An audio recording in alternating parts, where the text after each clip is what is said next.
we have another excellent book here that I've been recommending to people, and of course I'm the publisher, but as a publisher there's also those books that you particularly shove in your friends' faces, and that's Healing Marks that you wrote, Yes.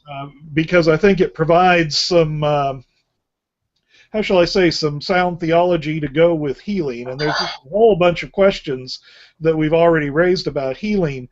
But before I hit you with some of those, let's just go with the big one.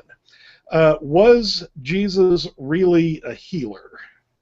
Well, that's an important question, and people have erred, I think, on two sides in this question. The first has been the ultra-liberal approach, which in its naturalism has denied any possibility of bursts of energy or focus of divine energy that transforms cells as well as souls.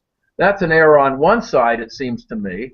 The error on the other side is assuming that Jesus' healings were exactly as reported and that there are supernatural interventions from beyond.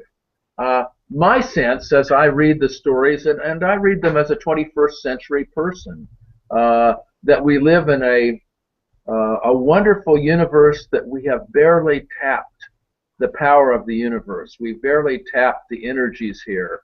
And so I believe with Marcus Borg, the late Marcus Borg, that the healings of Jesus were a type of remembered history, that Jesus transformed cells and Jesus transformed souls, and that he did this in ways that might not have been supernatural, but did it in ways in which he elicited a divine force that cured a woman's gynecological ailment, that helped a man with mental illness or demon possession find liberation.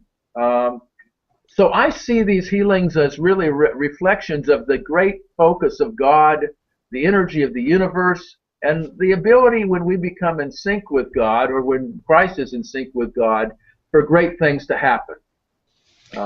I pray for healings and pray for cures, and I don't know what to expect. I'm not going to quit praying for them.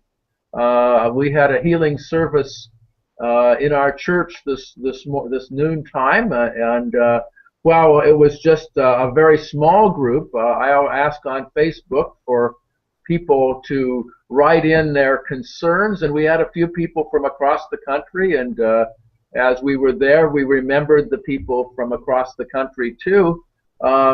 Most of the thing, virtually every time we have a healing service in our church, and we have one every week or two during the year, there are no dramatic changes typically, but people feel a greater sense of peace and wholeness.